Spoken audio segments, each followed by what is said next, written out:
Wonderful. This is an interview conducted as part of the Muncie LGBTQ project.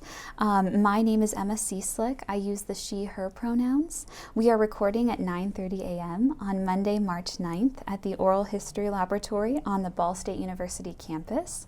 I wanted to sincerely thank you for your time and for agreeing to contribute to the Muncie LGBTQ History Project. I really appreciate it. Glad to be here. Would you mind please introducing yourself? I am Peter Douglas. I use he, him pronouns. And I'm a doctoral student here at Ball State University in my third year, doing piano chamber music and accompanying. And I also got my master's here at Ball State before that in piano performance. Wonderful. Yeah. Would you mind please sharing your age? Yes, I am 27, I think, yes. Yes, yeah. When and where were you born? I was born in Dalton, Ohio, which is a small village, actually not a town, but a village, in northeast Ohio, about an hour south of Cleveland. Wonderful. Where did you grow up? Was it also in Dalton, Ohio? It was, yep. Wonderful. As you know, we're collecting histories related to the LGBTQ community here in Muncie. We know that it's a really broad community, and we were focusing on your experiences. How do you personally identify? I am gay, and have identified that. I think, well, personally, I didn't come to terms with that until I was about a freshman in high school, and was not personally out to people until I was in my undergrad, which was at Baldwin Wallace University in Berea, Ohio. And do you want me to go into my coming out story at all? Please do. Okay, yeah. So around freshman year of high school, I was invited to go to the prom with a girl, and she was a senior, I was a freshman, and so it was like a big deal. And but at that time, I knew that was not, I did not like women, and I mean, I like women, but not from from a relationship perspective and that kind of thing. And so my parents were like, "Oh, you should go out with her. It'd be nice." I was playing the piano at the time. I started piano when I was 6, and was studying with a teacher then. And she asked me actually to accompany her. So that started the relationship with her. And then they were like, "Why don't you go out with her and, be boyfriend and girlfriend?" And I remember distinctly, I was in my room getting up the courage to say, "Hey, this is not gonna work." And I kind of prepared myself by, saying, "I am gay, I am gay." Just coming, because for me personally, and I think a lot of LGBT folks, it's one step to just say it out loud, because they're not ready for that kind of step. So I did. I sat my parents down and we talked about it, and they were fine with it, which I'm very blessed that they were good with it. The one thing that my mom said, she asked how I felt about gay marriage and that kind of thing, because she was brought up in the Catholic Church. And I said, well, I think it's okay because, I identify it. I would like to get married someday. She was like, "Oh, okay, we'll think about that and, talk about it later." Fast forward to today, she's very accepting, and so that's great. And so then my parents and I decided, since I was in such a small conservative town, that I was not going to be publicly out during high school, just for safety purposes and that kind of thing, which, looking back, I think was fine, because then I got to focus mostly on music and that kind of thing. But I always wonder what it would have been like, to maybe take a guy to prom or something like that, which had never been done at that time in my small school. So I had 70 kids in my graduating class. So very, very small. And so, and there were no out people at all in the school. There were people that I, was like, yeah, I think I know. And, but it was a safety thing. And I think that was probably the right decision at the time. If I was in high school now, today, I personally know of some out people in my high school today, so I think it would have been a little different. So then I decided to publicly come out my sophomore year of my undergrad at Baldwin Wallace. I was like, I'm done. I'm done being in the closet and, whatever.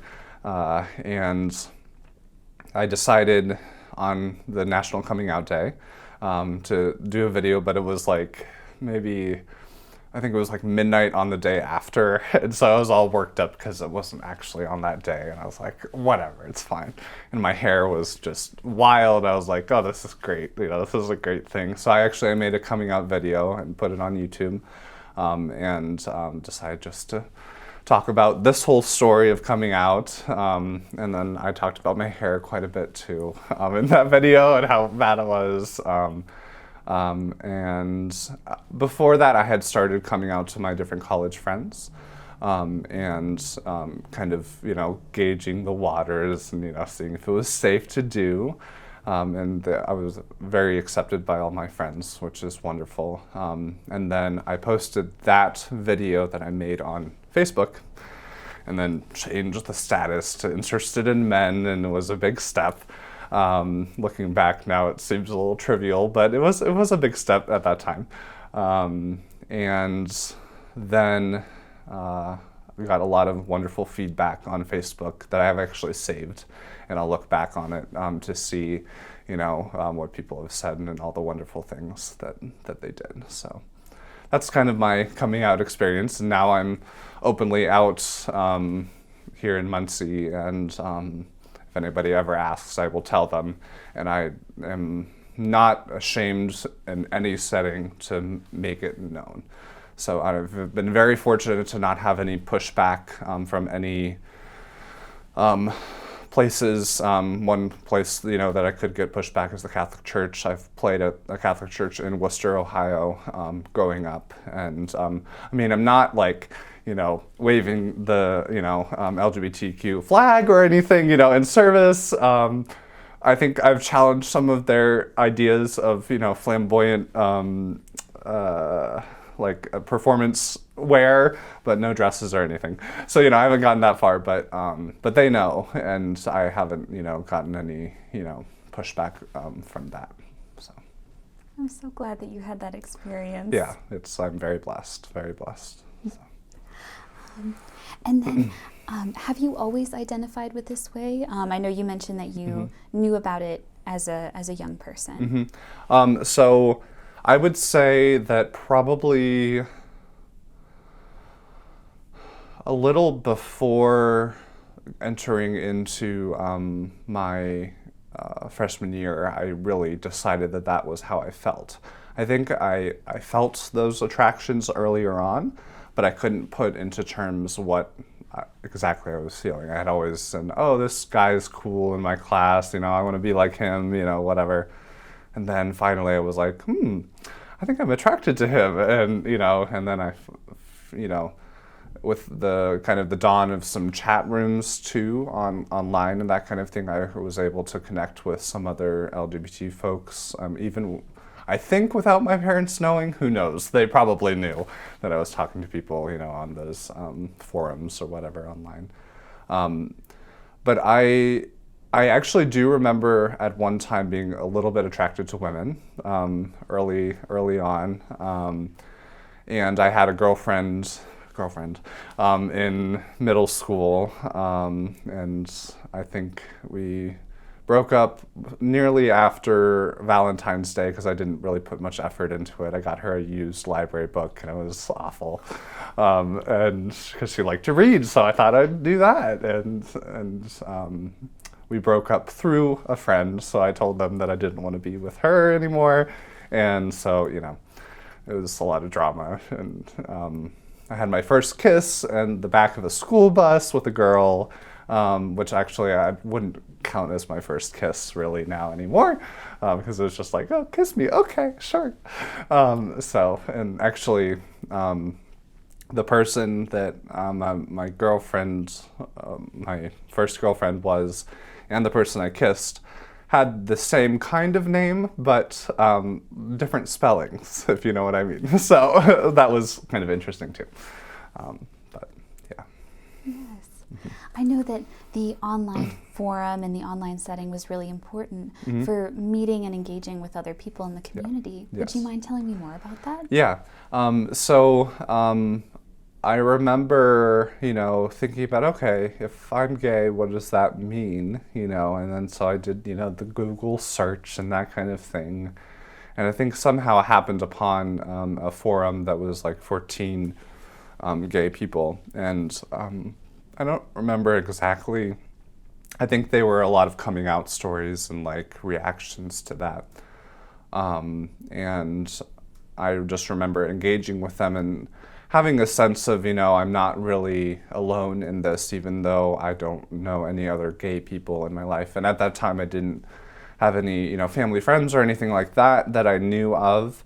My grandmother has always been very LGBTQ friendly. She knew I was gay when I was like 3 or something. She told me, after, she was like, oh yeah, I knew, you just needed to, figure it out for yourself.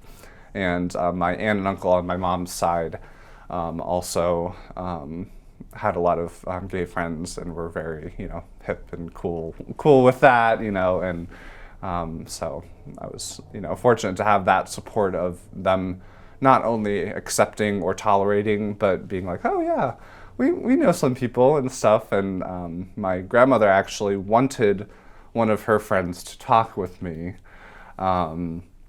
Earlier on, just, to kind of give me the support and that kind of thing before, maybe when I was 10 or something like that. But my parents were like, let's just let him, figure it out for himself, which I really appreciate, because that, I think that process is a super important thing to do on one's own if you have, the resources to do it and the mental awareness and kind of headspace to do that kind of work. It happens differently for all people, and I'm respectful of that.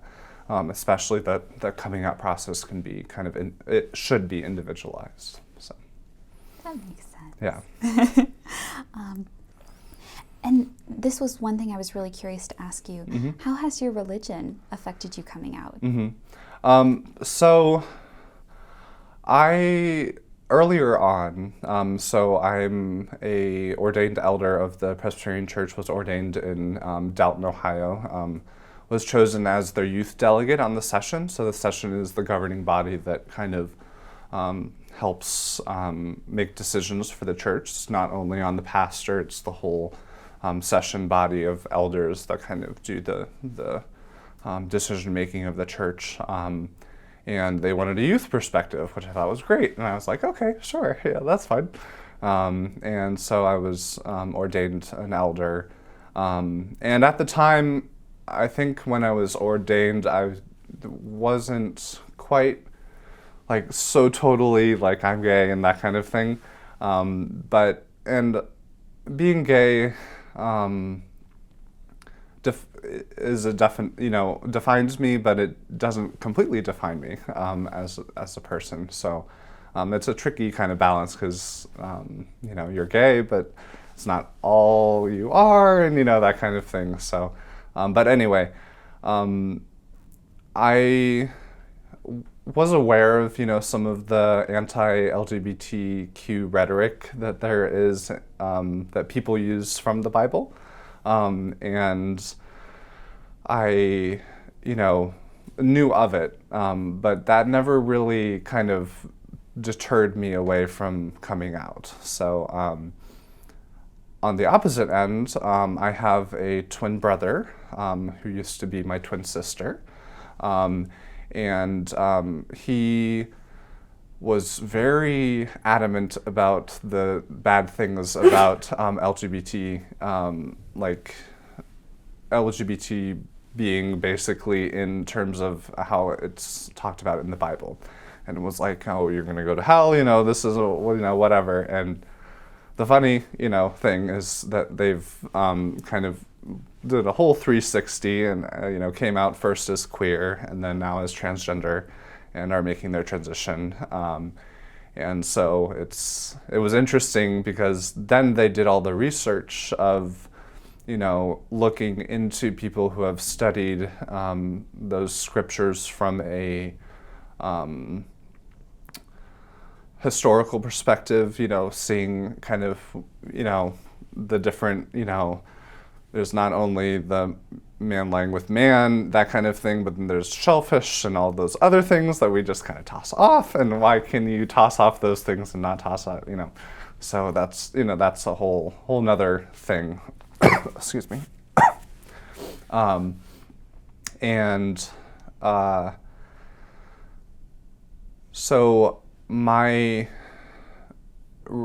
so at first I was aware of those kind of things, and then once I had come out, I started kind of thinking, maybe theologically for myself, about, okay, I'm gay. I think it's okay for me to be gay, and I think God will still love me for being gay. And I think that if his greatest commandment is love, then why not love myself and then allow others to love me and spread that kind of, thing. And the kind of recurring mantra that I give myself for that kind of, if I read something about, anti-LGBT from the Christian community, I'm like, love wins is my kind of mantra. So, and that kind of ties in with both, just love winning with Christ from the grave, love winning in, me accepting myself, being kind to myself, because there's so much suicide and, the ugly that comes along with the LGBT community, that it's important to kind of embrace that and spread that love to other people. And when the Supreme Court ruled, in favor of gay marriage, that was one of the big things that was like, love wins. And, I was like, yes, it does. That's great. So I remember where I was when I read that happened. It was a very, very exciting time. So I know that it was a big change in the legal system and, yes. a big win, like you were saying as well. Mm-hmm. How did that affect you personally? I know you mentioned that your mother was a little bit hesitant about it. Yeah. So I think in kind of the lead up to that decision, there was a lot more conversation in our household about it, and it turned into being more of an accepting thing. Like, I said, well, I'm going to get married eventually, I hope, if I find the right guy. And so that kind of changed the dynamic in our household, and when the decision was made, it was kind of relieving for me, to know that legally I can have the same, rights as those who have had marriage before that ruling. And so, yeah, relief, of course, excitement about, the possibility of having that, and then there's, the kind of the fallout of everything, the people that are like, oh, why should we give that to them if, their different lifestyle is different than ours. And, I've always come from the mindset that a lot of people come from, that it's not a lifestyle, it's a way of being, it's what you are, it's not a choice. And I've talked to a lot of LGBT folks that they're like, well, if I could choose that, I might not actually choose that, because it would be maybe a little bit less of a strenuous road. But, I've had kind of dealing with that kind of choice and that kind of thing with my brother coming out as transgender. And that was kind of a step that took me out of my comfort zone. Well, I was very close with my twin growing up, and didn't really see that he was transgender, but I had an inkling, because he started going more towards kind of the masculine side of dress and that kind of thing. I was like, that might be a possibility, but he has never really talked about kind of the dysphoria or that kind of thing that goes along with transgender. But I think he was just keeping that to himself and not wanting to share it. And so with some thought and prayer and talking with him, I regret kind of talking to him and saying, "Are you sure that you're transgender? Like, is this, have you actually thought about this?" And, I don't want to say there's a fad of it going around, but sometimes it seems like that, and that things are over publicized and that kind of thing. And so I was like, you need to be really sure, that this is, because it's a very tough road, even from transgender, versus being gay or lesbian. There's kind of an extra added, because it's not as accepted still. I mean, we've come a long way, I think, in the past couple of years, but so I regret, kind of saying, "Are you sure?" And they were like, "Yes, I am." And, and he so we're very open. He said he was hurt by that, and I felt bad for that. But now I'm trying to, I hope that I have come across more accepting and more kind of knowing what he needs for both our relationship and to help him in his journey. So. Yes. Yeah. And going along with that as well, we were looking at family histories as part of this project. I know that you mentioned that your mother grew up practicing Catholicism. Would you mind speaking to your family of origin? Sure. Yeah. So I grew up with mom who was Catholic, grew up in Catholic school, went to Mass, and then on her side, my grandfather was Catholic. My grandmother is Episcopal, which was an interesting dynamic between the two, having a Catholic and Episcopal. And then on my dad's side, he was Presbyterian, and that's that's where we went as in our youth, and were confirmed and baptized in the Presbyterian Church. And then on my dad's side, my grandmother was, I think, Presbyterian, but then went to the Methodist Church because there was a whole big split and whatever in our town. And my grandfather was also Presbyterian/Methodist, Protestant. And then I grew up with my twin, and then also I have a younger sister who we adopted from China when she was 3 years old. And my dad went over to get her, and so that's part of our family too, which is wonderful. And she's about 5 years younger than I and my twin. And so in terms of, I kind of already alluded to kind of the relationship of LGBT and my mom and my dad. And my mom was maybe a little bit more like, okay, you're gay, that's fine. But, let's talk about this marriage thing and see. But my parents have always told me and my siblings that they'll love us no matter what. And my dad's big thing is, I love you more than you can imagine, which is, a wonderful, wonderful thing. And so, and then very interestingly enough, my dad was pretty involved in the Presbyterian Church and ordained elder as well. And he is now,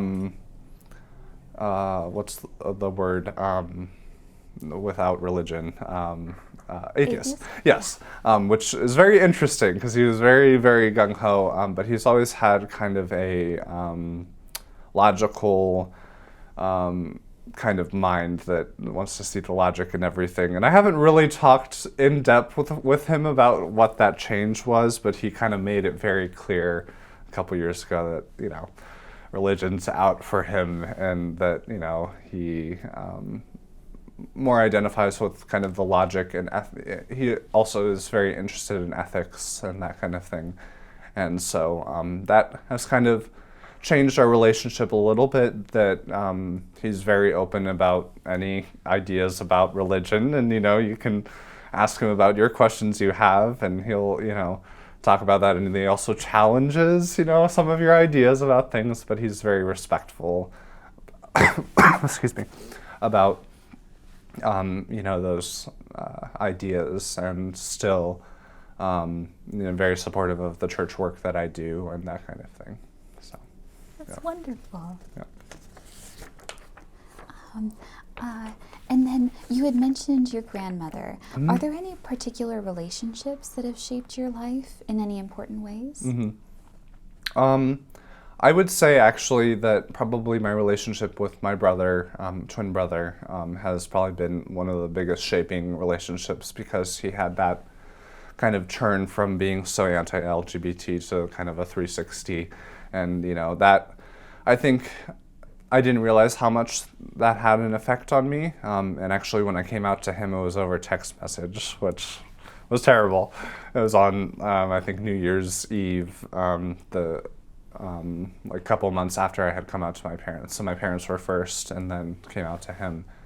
And we didn't really talk about it. We didn't actually talk at all for a couple days. And I was like, okay, that's interesting.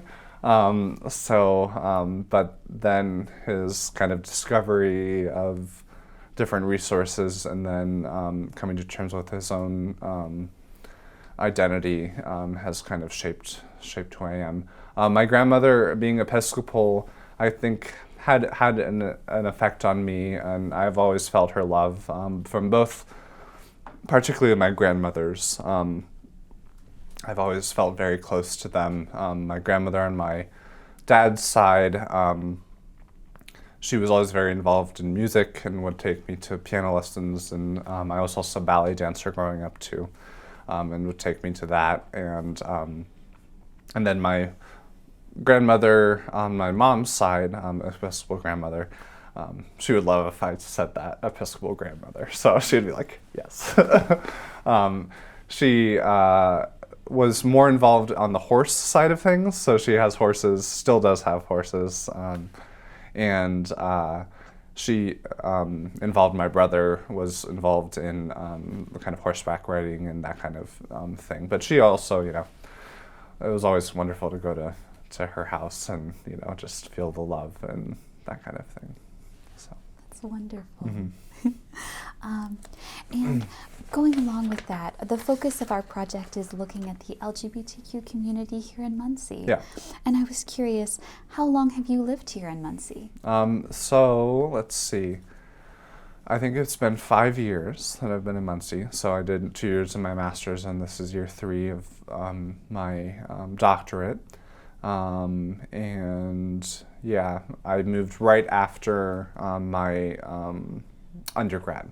So on a different note, I wish I would have taken a little break between my undergrad and my master's, or my master's and my doctorate, because I am so burned out from school now that I'm just like, let's just write the dissertation and be done and move on.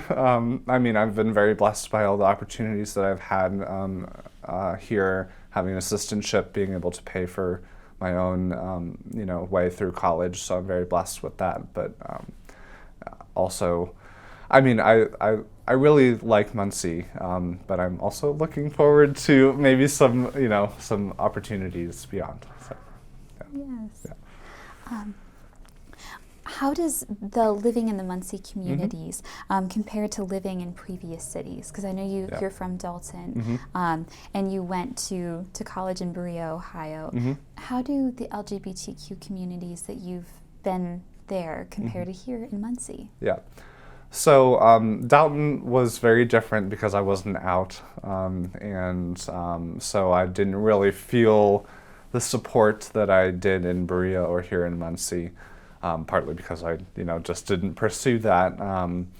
There was a PFLAG community that was in Akron, Ohio, that my parents and I talked about possibly becoming a part of. But with the demands of both ballet and piano, and then just piano, preparing for college, we decided, that there was something that, we couldn't do everything, and so we didn't do that. In Berea, there was a campus group that was LGBT friendly.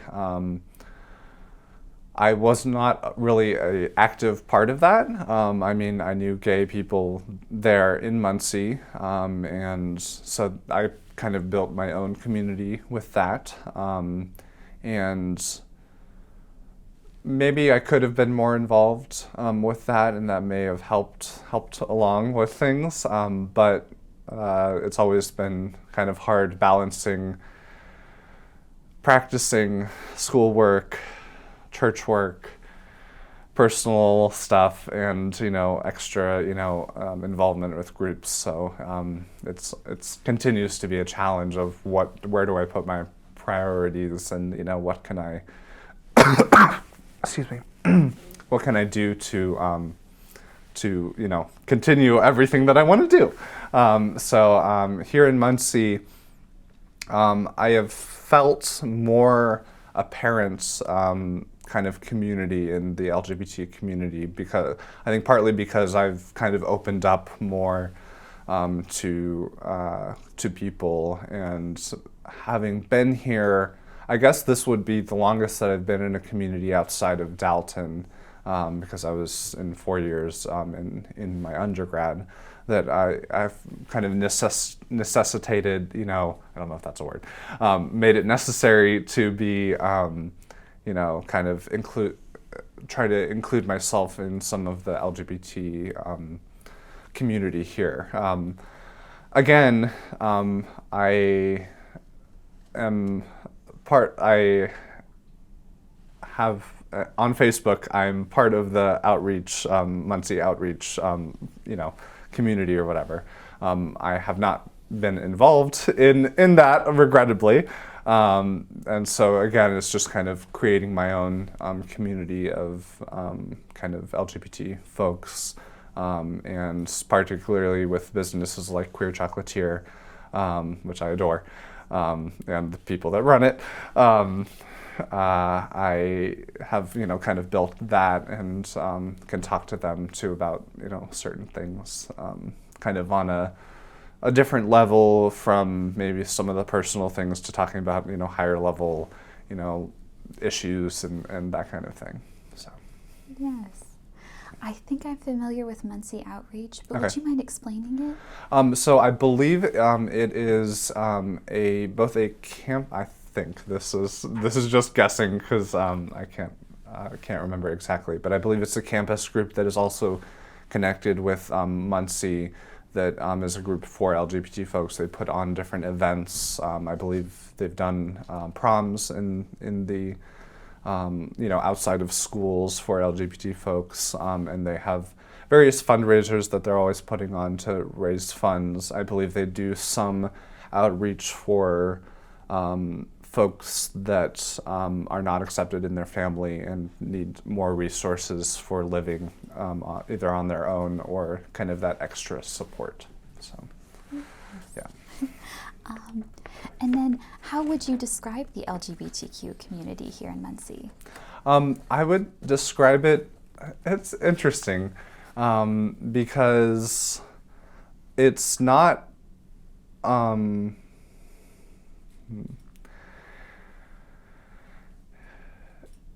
it's definitely louder than it was in Dalton, but it is not, to I think the extent that like a big city would be, like Indianapolis, or even bigger New York City or that kind of thing.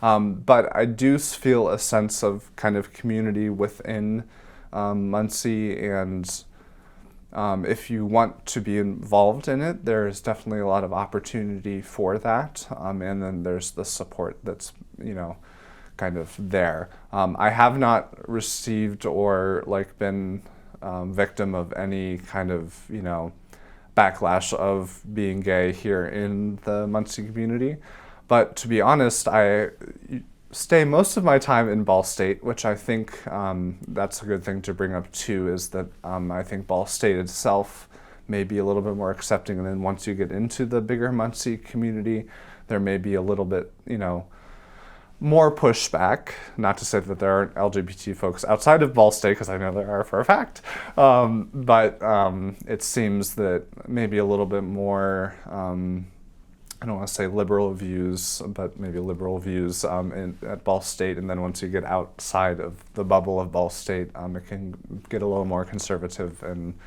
a little bit more, like, okay, we're tolerant of this. We don't exactly, maybe not accept, or, we're not as loving for that community. But again, I've not experienced any negative things. So I'm so glad. Yeah.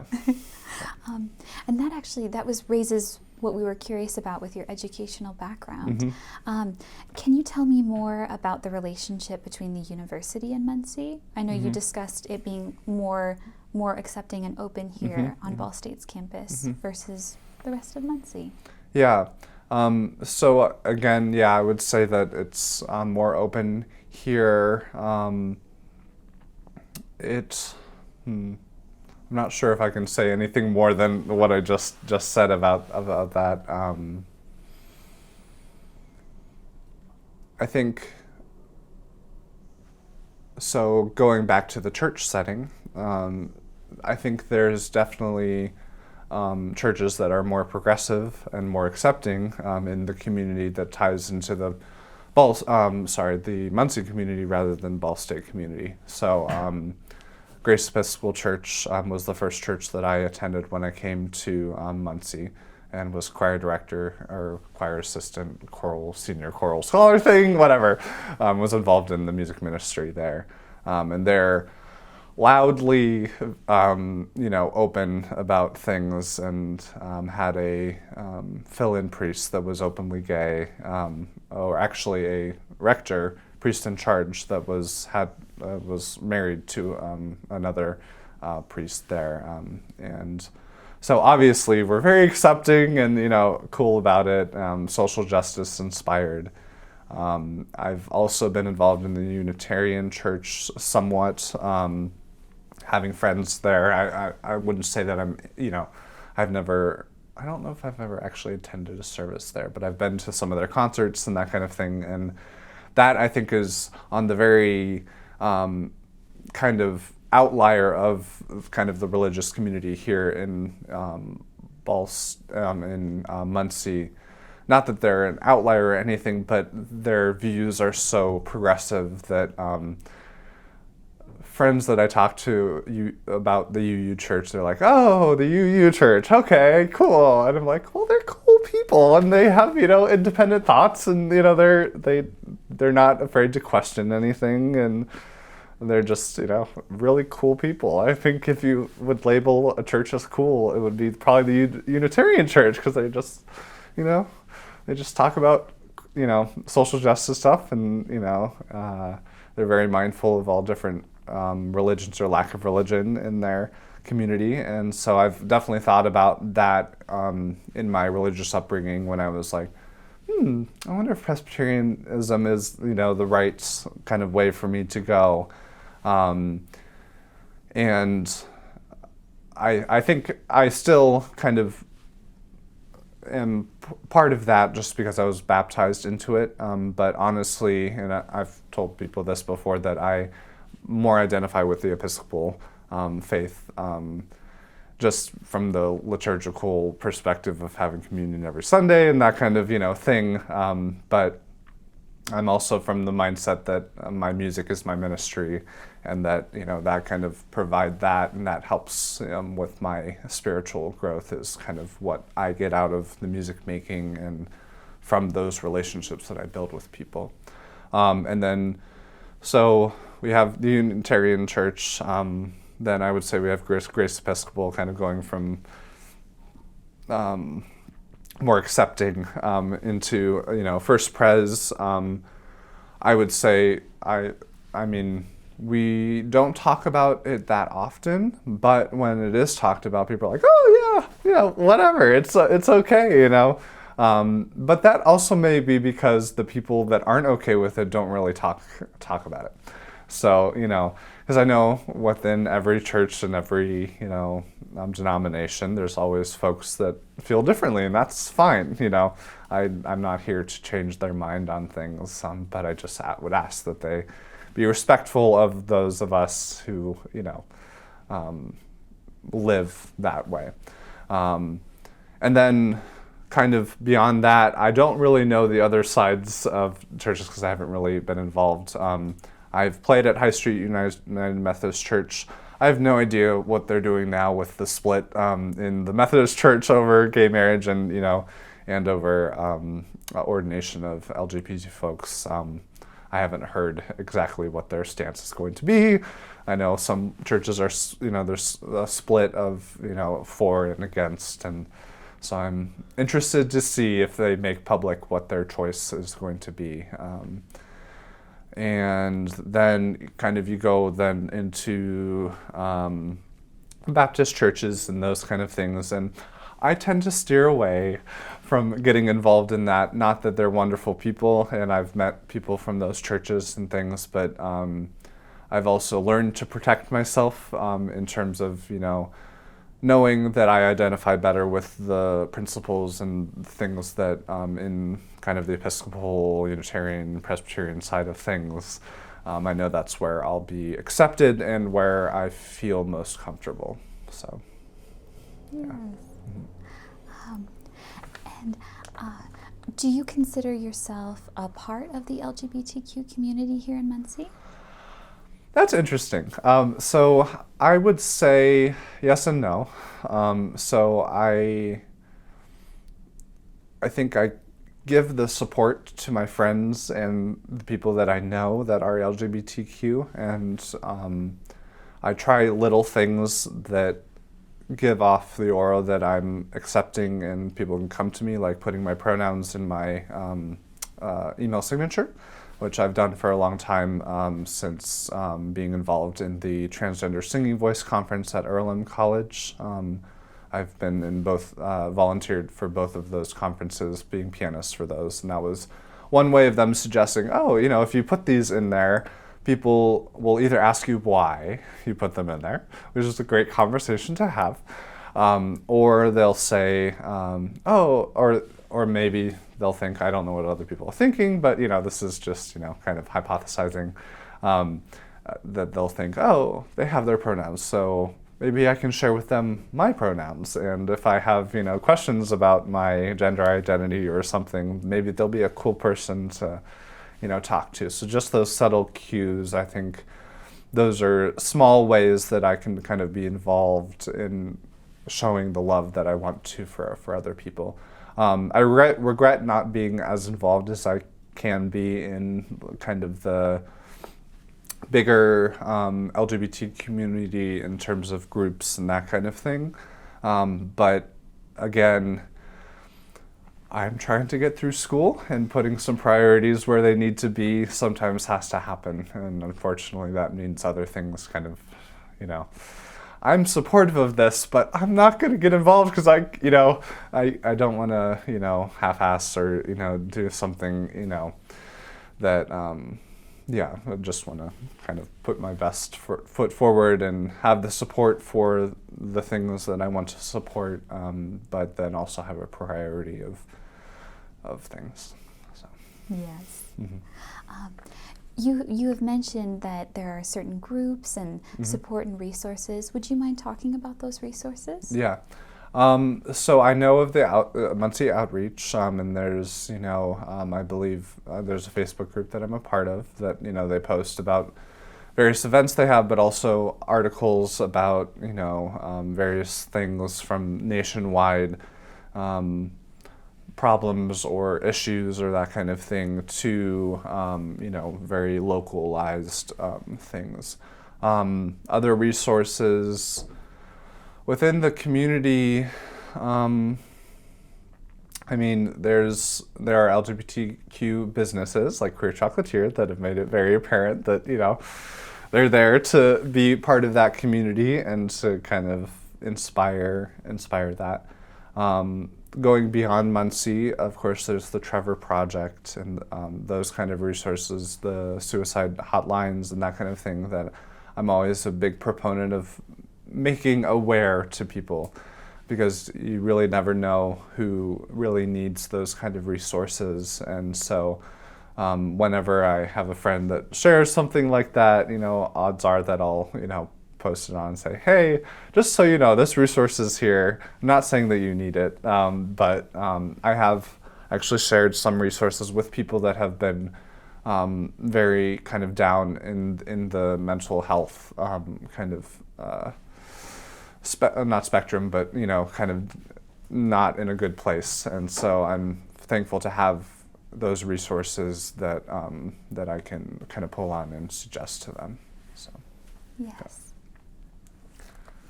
What role, I know you mentioned the queer chocolatier. Yeah. What role does the queer chocolatier play in the Muncie community?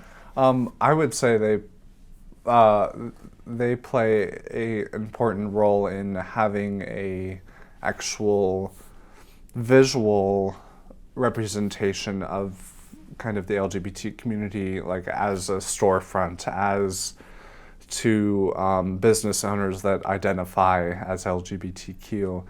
So they kind of spread that awareness that they're here, they're queer, and they produce wonderful chocolate that is delightful. But then they also, I know, invest in some of the outreach that's within the Muncie community and are involved in that kind of thing. Always open to conversation in their store. If you have a problem, they'll always listen. They actually have books and resources in their store that you can look at and that kind of thing. So it's a very open, affirming presence in the Muncie community that I think is important for folks that may not be ready to come out or need help in that process. So. Yes. Are you aware of any resources or spaces that don't exist here anymore? No, I'm not. No. Nope, I don't think so.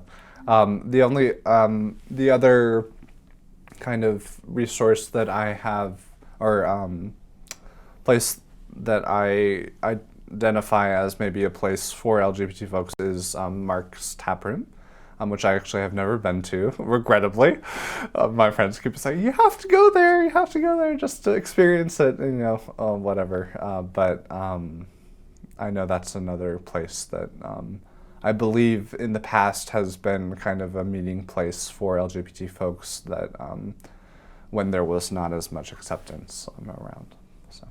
What role does the Mark III serve in the community? I would say a meeting place for LGBT folks and there's the side of kind of socializing for there. I would say it's not, I've never been there, so I can't speak from experience, but I would say it's more of a socializing kind of meeting other people experience of that. So. Yes. Yeah. What do you wish Muncie had that it doesn't?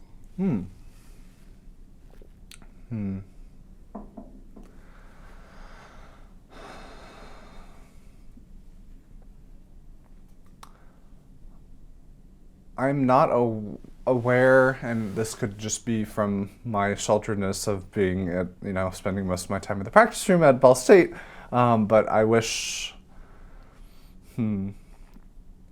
what immediately comes to mind, and there may be this resource that I'm not aware of a kind of center that you could go to for LGBT folks, and that might be the outreach kind of thing that they have here, but something that is maybe more widely advertised that that can get people involved more. I wish also there was maybe a dedicated graduate student or graduate student, doctoral or master's level group that is specifically geared towards that, because there are different challenges that come along with being a graduate student that maybe we could help each other along with. So. Yes. And I know you mentioned that you work primarily at First Presbyterian Mm-hmm. here in Muncie. Mm-hmm.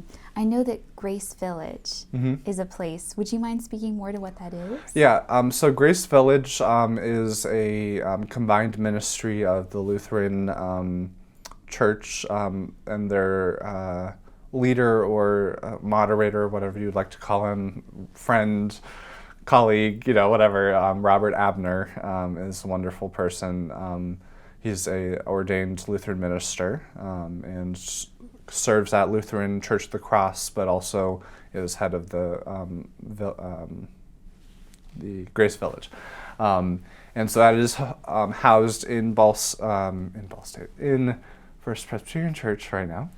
And so it is a campus ministry, kind of similar, I would say, to maybe the Newman group, the St. Francis, which I think is what the one at here at Ball State is called. That's maybe a little bit more towards the Protestant side of things. So it's Presbyterian, Episcopal, and Lutheran ministry kind of all combined, but seem to have a little bit more social justice inspired events. So they have dinners for hope and justice, where they talk about various justice issues, and you can come in and have a free meal and just talk about those things. They have open hours for interns that work with Grace Village that you can come in and talk to a peer. I believe they also have seminary students that are part of that can add kind of, an extra level of, maybe talk to certain issues and things. But I feel they are kind of one of the more progressive groups I've seen in college settings that are like, they also get together for worship on Sunday nights, and I believe a Bible study in the middle of the week. And so they provide that kind of resource that is needed for folks who may have been not outed, but not accepted by the church, which I guess I haven't really talked about yet in terms of religion and kind of the LGBT community, that there's a definite kind of in the past has been, okay, you're gay, so you shouldn't really, be a part of our church, but then that has sprouted into kind of more acceptance, and I think groups like Grace Village have started to make that conversation between religion and sexual preference, gender identity, all the things that go along with that, and trying to make a dialogue between them, not to fix any problems, but to make a dialogue and say, I know you may have been kind of pushed away from the church in the past, but let's talk about this and see if if this is something you want to pursue. And I've found Grace Village not be very all right, we're going to push religion down your throats and you're going to like it, or not. They've been very kind of careful and having events that would be useful for not only those that identify with certain religions, but also just as people, and bringing up different social justice inspired things. Yes. Mm-hmm. Have you ever attended services like I have this? not. No, I haven't. I've wanted to, but again, different things, come up, and it hasn't been a priority. So. I've been involved in a couple of their events. I'm the dean of the American Guild of Organists in Muncie, which is a group of primarily older folks that are interested in the organ, that play at different churches, but also just general members that like the organ. And one of our ideas was to have a music exchange where members brought in their old music and made it available for college students that wanted free music to come in and do.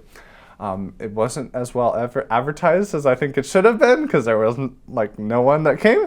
But we're hoping to get that going again. So that was kind of my own personal involvement in that.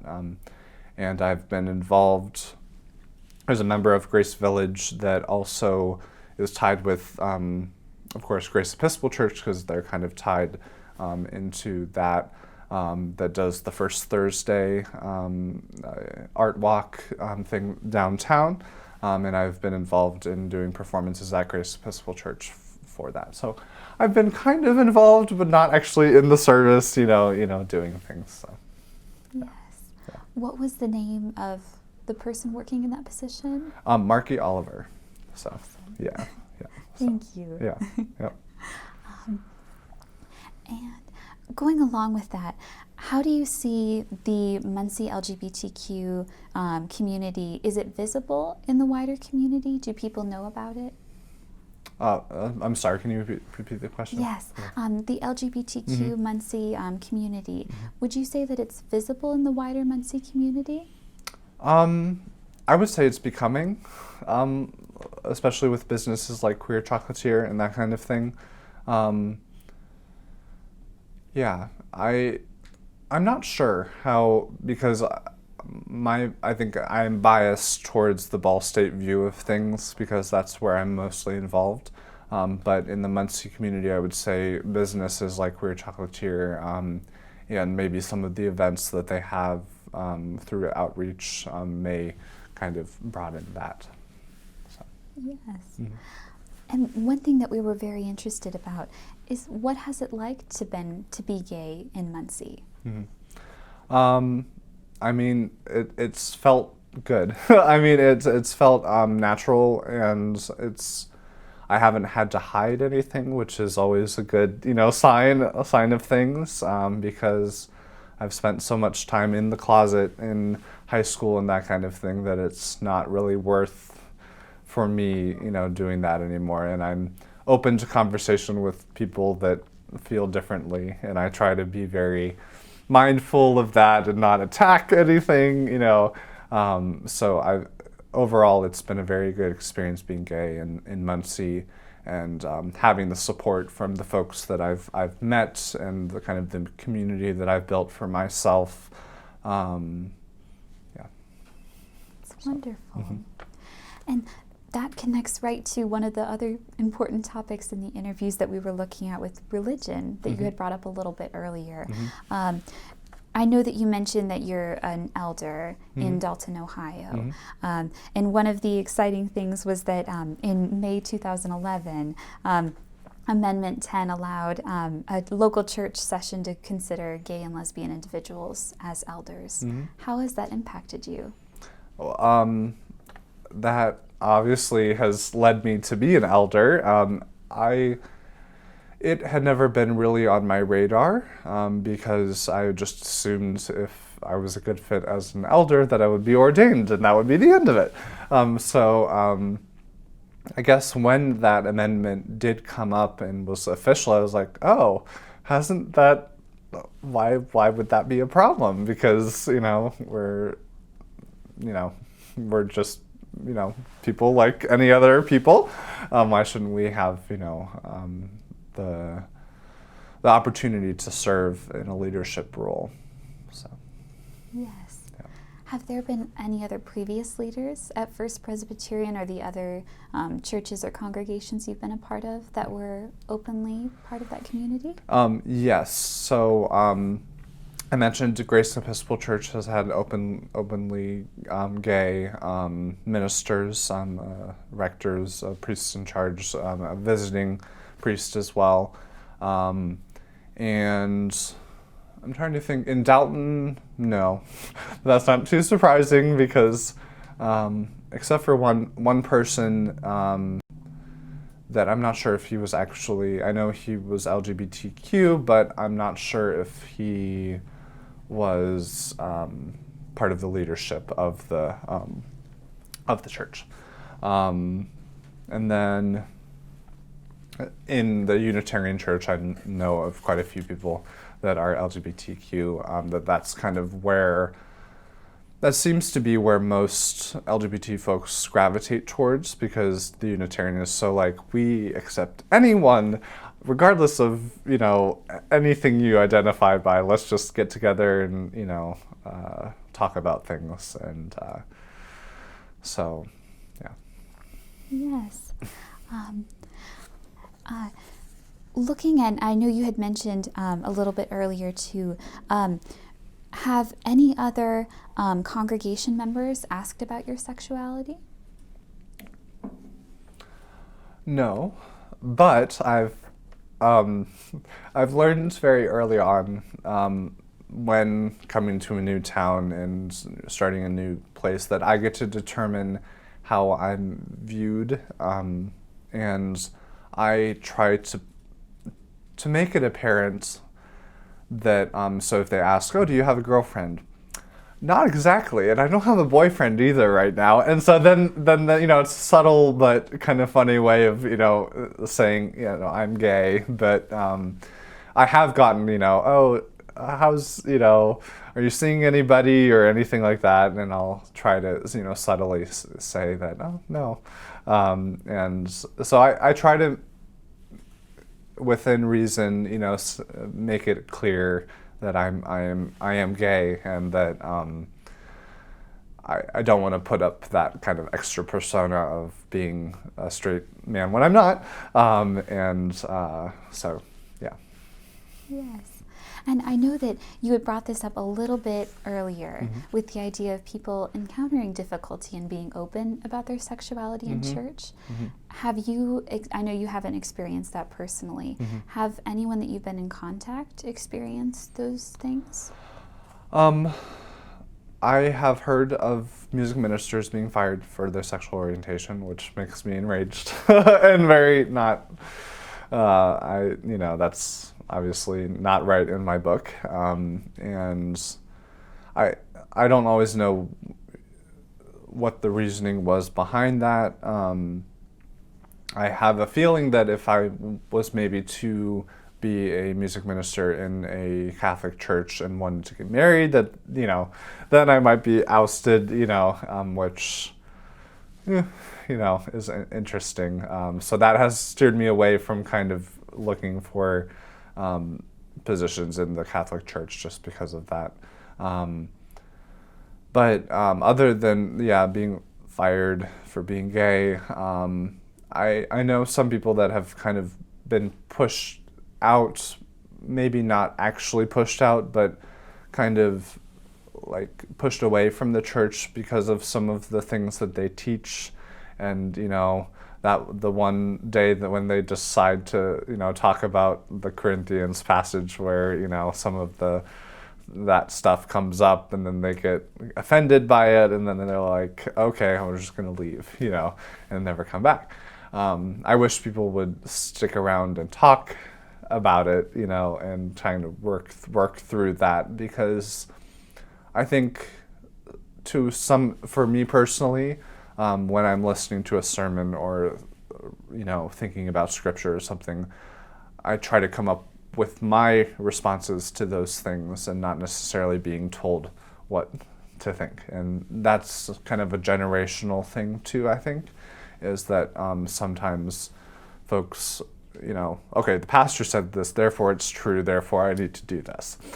And I'm from the mindset, and this might come from my father, you know, being very logical and wanting to ask questions about things, as I'm always like, okay, it says this. Now, what did they think about this in that time when it was written? How does it relate to other things that are in the Bible? How do I personally feel about that? And then, you know, ultimately dwelling and maybe praying about what it actually means to me and what God wants me to see through that, you know, scripture, through the Holy Spirit telling me what to take out of that. So. Yes. I'm curious because I know that you mentioned your relationship is very close with your twin. How has religion been something that they've engaged with, and how has it affected you in your relationship? So it's interesting. So when He was originally kind of, very anti-LGBTQ and that kind of thing. Kind of went through a stage of trying out different churches because he didn't feel that the Presbyterian Church was far enough on that kind of wavelength of things. And so got baptized in a couple other churches and, had the feeling of new life, which, I understand but don't always buy into personally. And especially when you have new life a bunch of different times. So, that's individualized too, and I understand that. But now it seems that he is rather distanced from religion. I haven't really talked with him much about kind of what he's doing currently, but I know that he's not very involved in a church right now. I've given him guidance as to places when I was in Cleveland or in Berea for my undergrad. I was music minister at an Episcopal church on the east side of Cleveland. And they were like, woo, wonderful, open people, one of the best kind of church families that I've ever kind of experienced. Smaller church, but that was kind of my first real experience with Episcopal people and their kind of side of things. And so I've always encouraged him, hey, if you want to go, see these people, because they met him and were involved in kind of our relationship. But I also try not to push too much on other people. I think that that's also a thing that you should kind of go at your own free will, and but also pushing to say, this is an option if you want to. So it's kind of hard because you want to push, but you also want to allow them to do that. So. Yes. And how do you see the LGBTQ community at First Presbyterian in Muncie? Rather non-existent. Trying to think outside of Grace Village, and I'm not sure if I know any other LGBT or out LGBT folks in First Pres. But I do see kind of the social justice inspired things through the sermons that are given from the pastors. They're obviously very open and affirming. There's not much of a exclusively LGBT community, but I feel the love as if, that it is accepting and that it kind of goes beyond our own sexual preferences or gender identity and that kind of thing into a place that is nurturing for our spiritual growth. I think there could be maybe more conversation about some of those topics, but the tricky thing is when to do that and how to do that. I think it's something that people, would be fine talking about, but again, it's just kind of the timing of when to bring it up and how to kind of do that. So. Yes. And one thing that I was curious to ask you about was that I know in May 2015, the vote in favor of Amendment 14F allowed gay marriage in the Presbyterian Church. How has that affected you? It's given me hope to that I have the opportunity to get married if that is something that I want to do, and within a denomination that I am currently involved in and an elder in. So it's I think it gives hope to a lot of people that may have been pushed away from the Presbyterian Church if that was an issue. I've never really gotten involved as much in the politics of the Presbyterian Church to the extent that I don't know if people have been pushed away by that, but I think it's an encouraging thing that says, okay, we're accepting of that, and if you want to get married, that's a good thing. So. Yes. One thing I was curious to ask is, have you ever brought a partner to First Presbyterian Church? I have not, because I really haven't. Okay. Wait. I'm trying to. So I've really, for me personally, I've only really had one serious partner. That I guess. Okay, I lied. I think one time I did bring. I think he came to one service at First Presbyterian Church. I'm trying to, it was a couple years ago, and I'm trying to think if I was regularly playing at First Presbyterian or whatever. But I think I have brought him to a church service, and I believe I've gone to one of his church services. He was in Ohio, and met with a lot of wonderful things. Actually, he came to one of my concerts at a Catholic church that I played for too. I didn't openly try to advertise that he was my boyfriend in that setting, just because I knew some of the ramifications that may have happened in that. But I did introduce him to some of my, closer people that were there, and was all met with good things. So I'm fortunate for that. Glad. Yeah. Would you feel comfortable bringing a partner to services here at First Presbyterian? Yes. Yep, I would. And, it may even be a good thing to, kind of let people know that this is a thing, and that, and I think I don't think they would ever let that person not come to services again, though. They would be like, okay, you're here, you're Peter's person, you get to stay now, because we want, we want to keep Peter. And they, I'm very fortunate that my church has been like, how long is your doctorate going to take? It's going to take 10 years, right? So you're going to stay here forever. And I'm like, yeah, sure. But I love where I am at First Presbyterian Church, and wouldn't, not blink at the opportunity to bring someone in that I have a relationship with. So. Yes. Yeah. Have you ever been present for a gay marriage ceremony at First Presbyterian?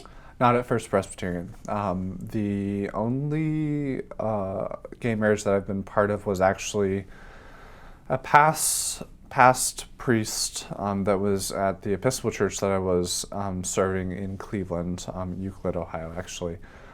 They got married at another parishioner's house outside of the church, but I very well could have been in the church. But that, I think, has been the only marriage between it was two women that I've been a part of. I mean, I'd love to be a part of many more, but the opportunity hasn't come up yet. So, how have you heard or engaged with dialogue about gay marriage here in Muncie?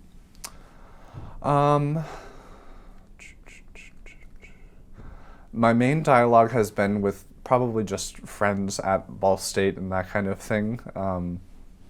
When they're talking about maybe they're a little bit more on the conservative side of views, and I try to offer them my kind of viewpoint on things, and say that love should be love, and if you're committed to one another, that it should be part of something that you have the option to do. So I haven't really gotten involved in the politics out, in the larger sense in Muncie or that kind of thing. So. Yes. Yeah. I know that you've mentioned that Ball State is a really good resource for you here. How do you see the music department? Is there an LGBTQ community here as part of your education in the music department? I would not say an overt kind of part of it, and that's kind of reverted back to my suggestion that there be maybe a graduate kind of group, or maybe even a music group that is an LGBT, kind of community. There are a lot of folks that identify as LGBTQ in the music school, and I think we're one of the more open. From my views, I not involved in other departments, so I can't really say for certain, but definitely in music, in theater, and that kind of thing, it tends to be that they're more open people that know that it's just kind of part of life, and there are open professors as well, who are openly gay or LGBT in the music department. I can think of a couple, and so that support is nice to have there, and know that there are also professors that have safe space certification, which is a lovely thing to see. And so that you can go there to kind of seek help if you need it, or just talk about things. So I think that's an important thing that I really admire about Ball State. I get emails every so often about, safe space training is being offered here, and I'm like, that would be great. I've considered doing that as a graduate assistant before, but don't have the time to do it, and I think can kind of provide that if I need to. So, but it's nice to have that certification for professors and have a physical thing saying this is a safe space. So, yeah. Would you mind explaining more about what the Safe Zone program is? Mm-hmm. So, from my understanding, it's a kind of training program that allows professors to have a space that is an open space where they know that they will be protected in terms of, I believe, not pushing someone too far to, do like outing someone, basically, that they'll keep that information kind of, in that space, in that safe space. And the training of what to say, how to give them resources if it's beyond the person's capabilities of going from a part student that may need a counselor versus that kind of thing. So having resources, I believe part of the safe space or safe zone training is knowing what the resources are available and then being able to have that conversation with folks. Have you engaged in that conversation? Do you see it as open here at Ball State? I do. I see it as open. I have not personally felt the need to kind of invoke the safe zone, thing, because I'm very open with my professors, and I'm fortunate to have professors that are, if you mention something or if you have a personal problem, they're willing to listen to that. And so I think for me, my experiences with my professors has been very open, and yeah. That's wonderful. Yeah. I know that you mentioned counseling, and Mm-hmm. there's a counseling center on Yeah. campus. Mm-hmm. What resources are available for undergrads and graduate students? Yeah. So I personally have seen counselors at the counseling center. I really, really push that if you need counseling, you should try it out, because there's the stigma in today's society that you're broken or something if you have to have counseling, and I don't think that's a true statement. Anybody can work through various issues with a counselor, and that person is there to provide you resources to help listen and offer feedback and various ways of thinking about things. I know that there are some groups in the counseling center that are LGBTQ focused. I've been invited to be part of those when I was there, and of course they didn't work out in my schedule, but I know that those are spaces where people talk about specific issues that are come up with LGBT folks, and I believe there's probably a graduate kind of part of that versus undergraduate, I would think. But I've also been encouraged that the counselors that I've seen have been very LGBT friendly. I know that is not always the case. My twin is a social worker and is specifically gearing more towards counseling for LGBT folks, and has heard the horror stories of people not receiving the help that they need at that time in terms of the headspace that they need to work through some of the LGBT issues. So I always try and look, when I'm looking for resources to give people that I know are LGBTQ, I think there should be something that says, I am open, the person is open, the counselor is open to, kind of dealing with those issues. And that's something that I think counselors should probably be also open to saying that they're not as comfortable doing that. And I wish there was maybe a little bit more honesty in terms of that, rather than just getting the client and, saying that I have this, caseload of this many people, we all have our strengths in terms of what we can provide other people. Yes. Yeah. What role has you seen that in the wider Muncie community? Because I know you bring up the topic that mental health is a really important consideration in the LGBTQ community. Do you think there are resources or where to find them in broader Muncie? I actually have not seen much of that. I know through outreach there are some, I'm sure, resources that can be pushed, but I'm not for certain which kind of practices within the wider Muncie community are more LGBTQ friendly. That would be something that I would probably like to know, and maybe should be wider advertised as being more open. So. Yes. Yeah. In looking back at what we've discussed over the interview, is there anything that you wanted to add?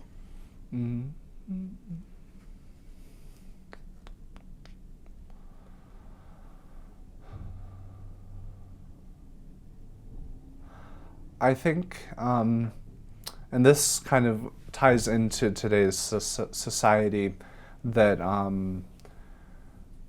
I would like to see maybe in the Muncie community a wider,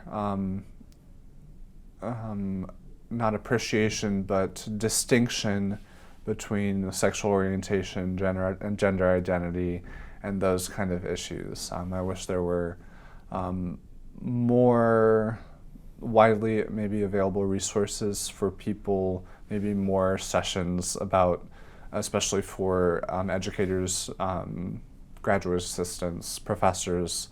I know there's the safe zone training, but having, what to do if you are working with a transgender student. What are the resources you can give them?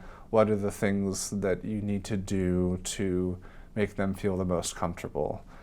What are these pronoun things that that people keep insisting on, and how some people don't realize that that's almost a life and death thing with transgender folks, that if you use the wrong pronouns, that can spiral them into a place that they don't need to go.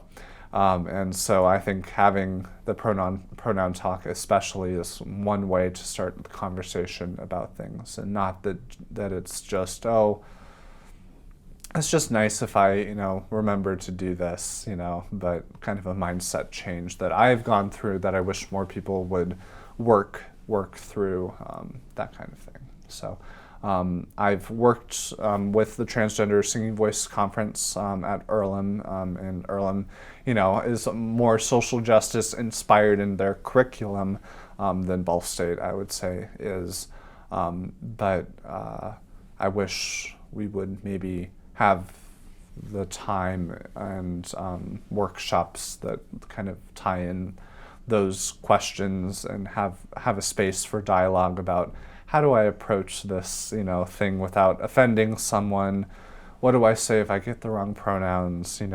What are the various, things I can do? So, yes. Yeah. What is the Transgender Singing Voices Conference? Okay. The Transgender Singing Voice Conference is a conference first of its kind that Danielle Cozart-Steele developed. She's a colleague of mine. I also work at IU East as a staff accompanist to work with her. It is a conference that seeks to provide graduate students, voice teachers, people that work with transgender students in specifically the voice areas of that transition. So I think 3 years ago we had the first one at Earlham, and that had both kind of a general session about, you know, transgender folks and what to say, and like kind of a groundwork, you know, what are the pronouns, you know, because there's quite a few of unknown pronouns to folks that aren't used to it, and then kind of how to approach the dialogue and the open conversations. And then you got more specialized into specifically in the transition, in a transgender person's transition of their voice, and how hormones can affect that, and then also what they personally want to come across in their transition, if they have a goal for how they want to identify in terms of their voice. So training a, you know, male to female transition of how to place the voice higher healthfully, and that's the huge thing with it, is how to do it without hurting the voice, and providing resources. There are books that are about this, both singing and speaking, because, you know, those are two different things in the musical world that, you know, singing has an added extra layer of sustaining, you know, tone at a certain level, and then beyond both the voice pathology and the vocal pedagogy of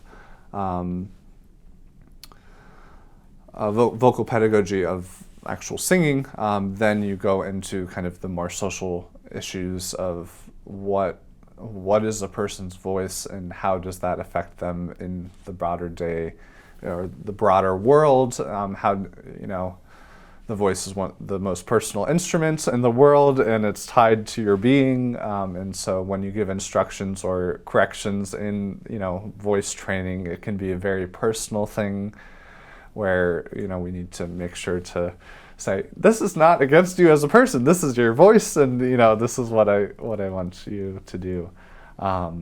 So can, you know, again, from general, the conference was from general aspects to voice singing, and then voice pathology, and then kind of tying it all into some psychological things, and various ways of approaching it. So a very, very inspiring conference. There's been 2 that have happened, and I'm hoping there'll be a third sometime in the near future.